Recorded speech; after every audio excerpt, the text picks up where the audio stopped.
Show में साथ देने का शुक्रिया। जैसे इंडियन मीडिया आग भूला हुआ इस वाक़े के फौरी बाद 2-3 मिनट के अंदर उन्होंने पाकिस्तान पे इल्ज़ाम लगाना शुरू कर दिया और जवाब में हमने ऐसे ऐसे वहाँ पर ब्लॉग्स देखे इंडियन जो एक्स जनरल्स हैं या जो फ़ौज के उनके मुलाजिम हैं कि उन्होंने कुछ सजेस्ट किया मोदी गवर्नमेंट को, और हमने बाद में देखा कि उनके जो सेक्रेटरी आए प्रेस कॉन्फ्रेंस करने और उन्होंने इक़दामात का ऐलान किया पाकिस्तान के ख़िलाफ़, वो कमोबेश वही थे जो व्लॉग्स में बताए जा रहे थे या इंडियन मीडिया सजेस्ट कर रहा था कि गवर्नमेंट को ये करना चाहिए, यानी एक पब्लिक प्रेशर क्रिएट किया गया। तो इंडिया की तरफ से जो जो इक़दामात किए गए उनमें से सर फहरिस्त जो इस वक्त ज़ेर बहस है वो इंडस ट्रीटी का मुअत्तल किया जाना है, जिस पर मुख्तलिफ आरा सामने आ रही हैं कि भारत एक तरफा तौर पर ऐसा नहीं कर सकता। भारत की तरफ से किए गए इक़दामात या जो मुअत्तली की गई उसकी क्या अहमियत है पाकिस्तान के लिए? देखिए, सबसे पहली बात तो ये है कि 5 मिनट के अंदर अंदर सारा इंडियन मीडिया खड़ा हो गया और ये कहने के लिए कि पाकिस्तान ने किया है। कोई एविडेंस नहीं थी, कोई कुछ नहीं था। तो इसका ये मतलब है कि तैयारी थी। वो तैयारी इंडिया में ऐसी होती है कि वो एक फ़ोन कॉल ही होती है और ब्रीफिंग हो जाती है सबकी और उसमें सब तैयार हो जाते हैं। वैसे भी इंडियन मीडिया जो है इस वक्त ज़्यादातर हिंदुआइज्ड है और वो मुसलमानों के ख़िलाफ़ है और वहाँ चलता भी वही है। बीजेपी है ना पावर में जी। मगर सबसे इम्पॉर्टेंट बात मैं समझता हूँ इसलिए थी, ये जेडी वैंस के लिए सब कुछ किया गया। ये जो इंडियन मीडिया ने जो शो डाला है ये इंडियन गवर्नमेंट के ऊपर प्रेशर डालने के लिए नहीं डाला, ये जेडी वैंस को बताने के लिए डाला है कि अब अगर इंडियन गवर्नमेंट कुछ करेगी तो वो कहेगी हम क्या करते हैं, आपने तो देख ही लिया मीडिया क्या कह रहा है। ये जेडी वैंस के लिए किया गया, जवाब देने के लिए, जेडी वैंस को बताने के लिए, उसके ऊपर प्रेशर डालने के लिए कि हमारी हुकूमत जो अब करने जा रही है वो जायज़ है और ये पाकिस्तान नहीं किया। अगर इंडियन मीडिया इसको क्रिटिकली देखता तो शायद प्रेशर ही ना बनता जी। तो प्रेशर बनाने के लिए इंडियन मीडिया की जरूरत थी। तो इंडियन मीडिया ये गेम खेलता है अनफॉर्चुनेटली। वो आज़ाद मीडिया नहीं रहा जो पुराने ज़माने में होता था। वहाँ के जो मालकान हैं वो देर ऑल प्रो बीजेपी और वो बड़े फ़ायदे उठाते हैं बीजेपी से और एक्चुअली वो तो ऑफिशियली एंडोर्स भी करते हैं, फंड रेजिंग भी करते हैं। तो सारा इंडियन मीडिया के जो मालकान हैं they are not journalist, they are corporates. तो वो कॉर्पोरेशंस हैं, दे आर सपोर्टिंग बीजेपी। तो दिस इज़ व्हाट हैपेंस। और लोगों ने अपनी रोटी पानी है, मीडिया वो पुराने ज़माने की इंडिपेंडेंट जर्नलिज्म कोई नहीं है, सब नॉनसेंस। तो अब बात यह है कि ये तो पहली बात थी। दूसरी बात यह है कि इंडिया ने जो इक़दामात लिए जो उन्होंने सो कॉल्ड स्टेप्स लिए उसमें ज़ाहिर है सबसे ज़्यादा शोर तो इसी चीज़ पे पड़ा हुआ है कि जी इंडस वाटर्स वो कहते हैं कि हमने सस्पेंड कर दिए। एक्चुअली वो कर नहीं सकते। जो कानून है वो हम सब ने पढ़ा है और बड़ा आसान है, वो आप गूगल कर लें आपको पता चल जाएगा।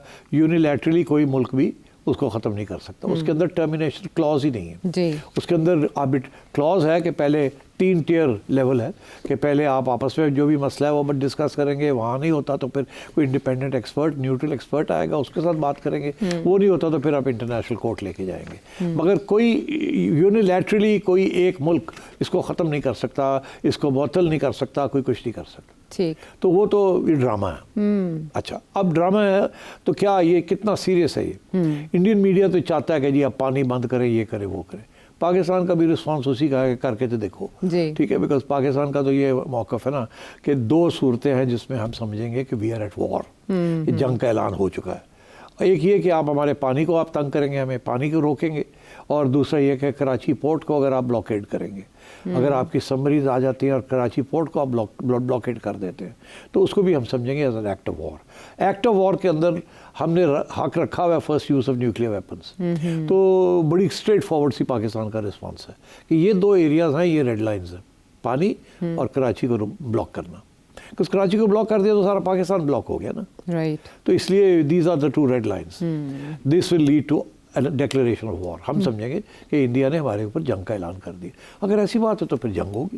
अगर जंग होगी तो फिर और भी हमारी एक पॉलिसी है कि हम न्यूक्लियर वेपन्स किस स्टेज पे इस्तेमाल करेंगे। वो भी 3 लेवल्स हैं। अच्छा, एक लेवल वो है कि हमारी फ़ौज को बॉर्डर के ऊपर ही शिकस्त हो जाती है और ऐसे लगता है कि अब हिंदुस्तान की फ़ौजें अंदर आने वाली है तो वील यूज़ न्यूक्लियर वेपन्स। दूसरा ये है कि कहीं बहुत बड़े इलाके के अंदर उनकी फ़ौज आ जाती है।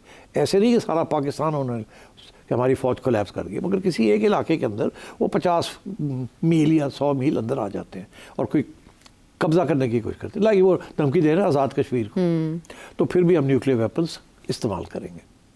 ठीक। तो ये तो दीज आर दी कंटिजेंसीज कि अगर इस किस्म की सूरत हाल होगी तो वील यूज़ न्यूक्लियर वेपन्स। और हमने इसीलिए वो जो एक ट्रीटी है नो फर्स्ट स्ट्राइक, जिसमें ट्रीटी ये कहती है कि हम पहले नहीं होंगे इस्तेमाल करने के लिए, हमने वो साइन नहीं की हमारा सारा nuclear deterrence is based on कि अगर ज़रूरत पड़ी तो हम इस्तेमाल करेंगे। तो मैं ये समझता हूँ कि वो नौबत नहीं आएगी, वहाँ तक हिंदुस्तान नहीं जाएगा।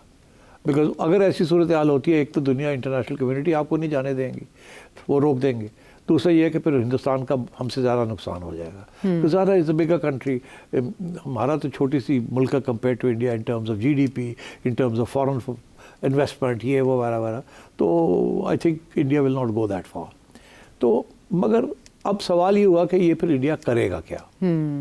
टाइम है तो मैं डिस्कस करूँ, नहीं तो take a break and will go to the other question. ये बड़ा इंपॉर्टेंट क्वेश्चन है जो नेक्स्ट है कि इंडिया क्या कर सकता है अगर इस पर उसे आलमी रद्द-ए-अमल का सामना करना पड़ सकता है जो ऐलानात उसकी जानिब से किए गए, तो भारत के स्टेप्स क्या हो सकते हैं और पाकिस्तान सिचुएशन को एस्केलेट होने से रोकने के लिए। जो इंडियन डिफेंस एनालिस्ट हैं वो तो भाषण दे रहे हैं कि आप इसराइली और अमेरिकन प्ले बुक से लें दर्स और पाकिस्तान पर अटैक कर दें, आलमी कवानीन इसकी इजाज़त देते हैं और रिस्ट्रेंट से काम लेने की अब की बार कोई ज़रूरत नहीं है। तो किस हद तक इंडिया जा सकता है फिर? देखिए, पहली बात तो ये वो धमकी यही दे रहे हैं ना कि हम पानी के साथ खेलेंगे, आपके पानी के साथ खेलेंगे। अब वो क्या खेल सकते हैं? पानी को डाइवर्ट कर सकते हैं ऊपर, ताकि आपके वहाँ जो पानी आता है दरिया में वो पानी आपको पूरा ना मिले। वो रातों रात नहीं हो सकता, उसके लिए पूरा इंफ्रास्ट्रक्चर बनाना पड़ता है पानी लेने के लिए। डैम्स तो सिर्फ हाइड्रो इलेक्ट्रिसिटी के लिए आप बना सकते हैं, स्टोरेज के लिए नहीं बना सकते, या डाइवर्ट कैनाल्स नहीं कर सकते वहाँ से अंडर द ट्रीटी। आज अगर ट्रीटी को ख़त्म भी कर देते हैं और इंडिया ये फैसला करता है कि वहाँ से पानी लेना है इंडिया ने, तो इंडिया को पानी के लिए वो इंफ्रास्ट्रक्चर बनाने के लिए कम से कम 5 से 10 साल चाहिए। तो ये रातों रात तो कर नहीं सकते। दूसरी बात ये है कि अगर इंडिया ऐसी हरकत करता है तो फिर एक प्रेसिडेंट सेट हो जाता है कि जो ऊपर वाले पानी वाले हैं, वो अपर राइपेरियन, वो अगर यूनिलैटरली आपका पानी डाइवर्ट करते हैं तो फिर सिर्फ इंडिया पाकिस्तान के साथ कर सकता, तो चाइना इंडिया के साथ कर सकता है। चाइना सारा इंडिया का बाकी जो दरिया हैं जो आते हैं वो चाइना से आते हैं, तिब्बत से आते हैं, चाइना से आते हैं। तो अगर ये इंडिया ने पाकिस्तान के साथ ये किया और एक नया प्रेसिडेंट कर दिया कि जो इंटरनेशनल ट्रीटी है उसको वायलेट करके और अपर राइपेरियन के तौर पर पानी डिनाई कर दिया टू अ लोअर राइपेरियन, तो फिर चाइना भी ये कर सकता है कल को। तो इंडिया इतनी बड़ी रिस्क नहीं ले सकता कि वो ऐसी कोई चीज़ करे जिसके साथ इंटरनेशनल ओपिनियन जो है वो इंडिया के ख़िलाफ़ हो जाए और एक ऐसा प्रेसिडेंट बन जाए कि चाइना भी उनके साथ कर सके कल को। तो ये नहीं करेगा इंडिया, किसी किस्म का इंफ्रास्ट्रक्चर नहीं बनाएगा। हाँ, थोड़ा बहुत तंग कर सकता है टाइमिंग्स के ऊपर, पानी जो रिलीज़ होता है from the dams and so on and so fourth, specially on the Jhelum. तो ये छोटी मोटी हरकतें कर सकता है, बट उससे खास फर्क नहीं पड़ेगा। So there is no danger कि our river flows will be affected. ये जो है ना मुअत्तल कर दिया, मीनिंगलेस, एक इट्स जस्ट ड्रामा। आगे आइए लोग, ये जो आपने भी बात की कि जी इसराइलीज की ये करते हैं वो करते हैं स्ट्राइक्स, वो करके देख लिया उन्होंने बालाकोट किया था तो आपने देखा क्या हुआ। तो वो अगर करेंगे तो जैसे वो कहते हैं ना मुंह तोड़ जवाब मिलेगा, अभिनंदन की तरह का जवाब। वो फिर नहीं, वो उनको पता है हमारी air force is very strong, better than their air force. और अगर तो ये वो भी नहीं है, जो स्ट्रेटेजिक स्ट्राइक्स अगर करेंगे भी तो वापस जैसे कहना ना चपेट पाएगी, सर्जिकल स्ट्राइक के जवाब वो वापस वही होगा। व्हाट अबाउट LOC अगर दोबारा गर्म कर देते हैं? अब इश्यू ये है कि LOC को गर्म करना, मैं समझता हूँ कि वो LOC ही गर्म करेंगे। मुख्तलिफ जगह के ऊपर वायलेशंस होंगी, लड़ाई झगड़े शुरू हो जाएंगे और सीज़ फायर ख़त्म हो जाएगी। ये इसलिए कि इसके साथ वो अपनी मीडिया को बता सकते हैं हमने वो इसको प्रिटेंड ये करेंगे कि हम गए थे 25 मील, हम ये डिस्ट्रॉय करके आ गए। अच्छा, ठीक है। और वो लैंड बेस्ड होगी, जहाज़ वगैरह नहीं रिस्क करेंगे। तो जहाज़ रिस्क करते हैं, वो गिर जाते हैं तो एविडेंस मिल जाती है कि ये हुआ है। ये फौजी जब मारे जाते हैं इधर तो पता ही नहीं लगता कहाँ मारा गया, कौन मारा गया, जो मर्जी आप बयानिया बना ले वो बयानिया बन जाता है। और इंडियन मीडिया तो अपना बयानिया को चलाएगा। तो मेरा ख्याल है LOC के ऊपर ये गड़बड़ करने की कोशिश करेंगे। और अभी खबरें आ रही हैं ऑलरेडी कि एक आध जगह पे इन्होंने ये कहा कि हमारा एक बंदा मारा गया, हमने 3 उनके मार दिए एंड सो ऑन। जबकि पाकिस्तान ने कहा कि एक फौजी पकड़ा है हमने। तो ये चीज़ें अब आप देखिएगा, LOC सीज़ फायर ख़त्म हो जाएगी और LOC हॉट हो जाएगी। अच्छा, उसका मकसद ये है कि कम से कम पाकिस्तान की फ़ौज जो इस वक्त वेस्टर्न बॉर्डर पे और टेररिज्म के ख़िलाफ़ जिहाद कर रही है उसको पुल किया जाए टू दिस साइड। जब आप उसको फ़ौज को इधर पुल करेंगे टुवर्ड्स द ईस्टर्न बॉर्डर तो ज़ाहिर है आपके खर्चे भी बढ़ जाएंगे, आपको बजट्स भी और ज़रूरत पड़ेगी। पाकिस्तान की economy is already in a bit of trouble, तो वो और भी पैसे फिर देने पड़ेंगे फ़ौज को to defend the eastern border. तो ये जो सीज़ फायर है this was playing a very vital role आपको स्टेबिलिटी देने के लिए, मगर अगर ये तोड़ेंगे उसको तो then that will create difficulties. तो मेरा ख्याल है एक तो ये करेंगे। दूसरा ये है कि पाकिस्तान के अंदर एक्ट्स ऑफ टेररिज्म जो है वो बढ़ सकते हैं। पहले भी टारगेटेड किलिंग्स हो रही थी यहाँ, अब शायद और ये टारगेटेड किलिंग्स होंगी विद और बलूचिस्तान और टीटीपी को और शायद इमदाद मिले to do what they are doing, BLA वगैरह को। तो इस किस्म की चीज़ें ये करेंगे और यही करेंगे।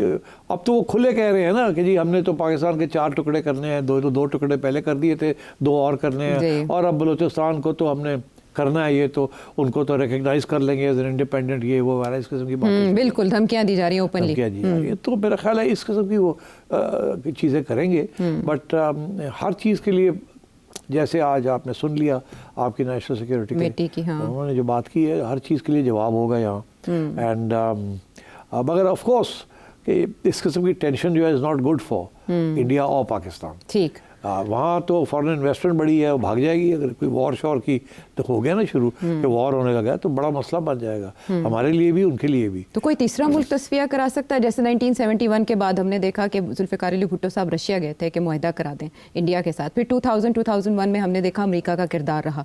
कारगिल के इंसिडेंट का आपने अभी तस्करा किया। तो अभी इस सिचुएशन में कोई मुल्क इस पोजीशन में है जो टेंशन्स कम करवाए? नहीं, मेरा नहीं ख्याल।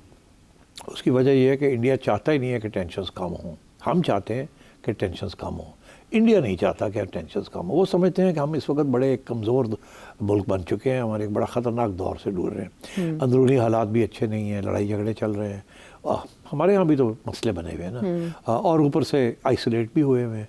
अमेरिका उस तरीके से जप्फी नहीं डाले हुए हमें, और इकॉनमी जो है वो भी ऐसे ऐसे हो रही है, और ईरान और अफगानिस्तान के साथ तल्लुकात इतने अच्छे नहीं हैं, एंड सो ऑन। लेकिन भारत के भी तो अंदरूनी हालात इतने बेहतर नहीं है, और बांग्लादेश के साथ उसने देखें उसका मामलात किस तरह बिगड़े, खारिजा सतह पर भी वो अकेला होता जा रहा है।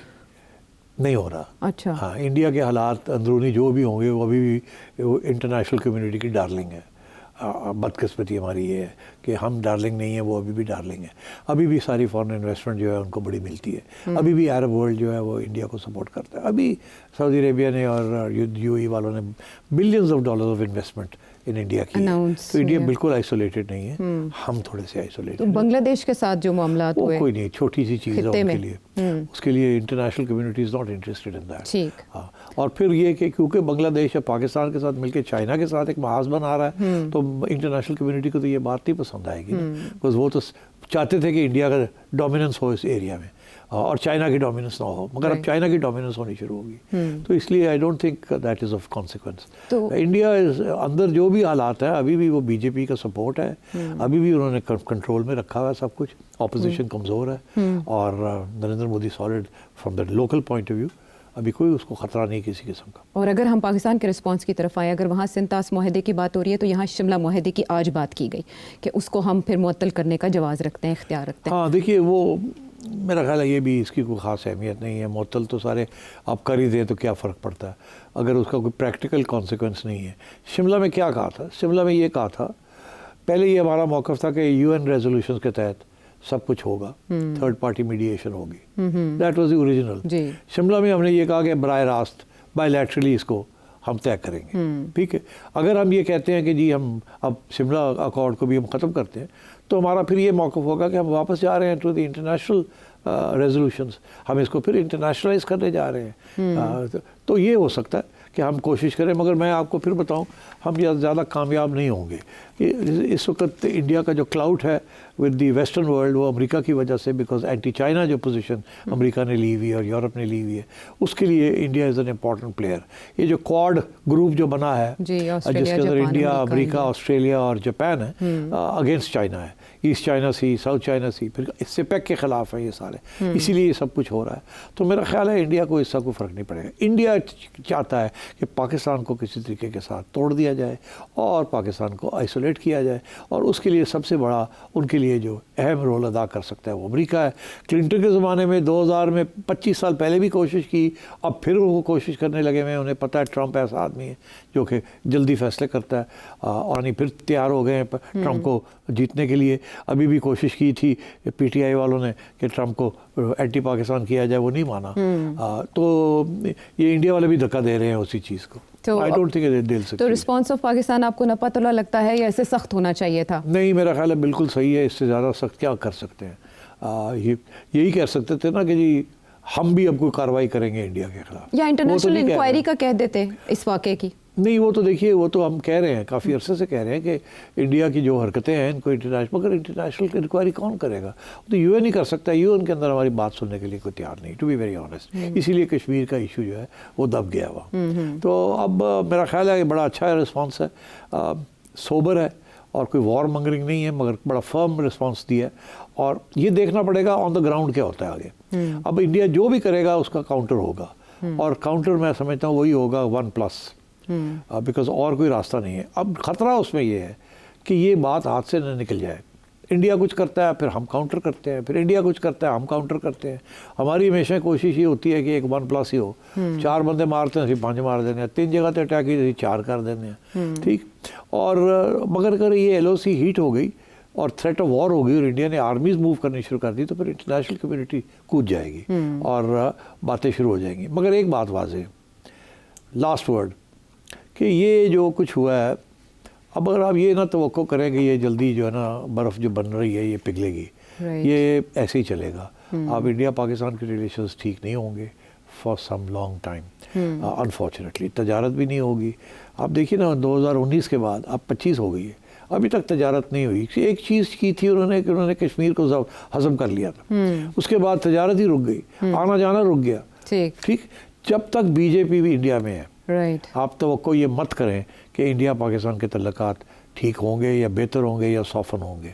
और ना सार्क होगी, ना इस किस्म की चीज़ें होंगी। अब पहले तो ये सार्क वाली बात भी चल रही थी ना कि आगे सार्क भी होगी। आज तो सार्क मेंबर्स के हवाले से भी वो फारग हो गया, फारिग कर दिया वीज़ास को। हाँ, वीज़ा तो होने ही थे, मगर सार्क कॉन्फ्रेंस भी थी। पहले इंडिया नहीं आना चाहता था पाकिस्तान, और नहीं करना चाहता था। तो अब तो बिल्कुल आप टेंशन बढ़ती हुई देख रहे हैं। टेंशन शॉर्ट रन में बढ़ेगी, मीडियम टर्म में स्टेबल हो जाएगी, लॉन्ग टर्म में सोल्यूशन कोई नहीं है। ये ऐसे ही चलेगा until the BJP changes and there is a new government in India, और शायद कोई और नए हालात डेवलप हों जिसके साथ को अमन की बात हो। मगर अभी कोई चांस नहीं है अमन का, चांस वॉर का भी नहीं है, मगर टेंशन बढ़ने का चांस है।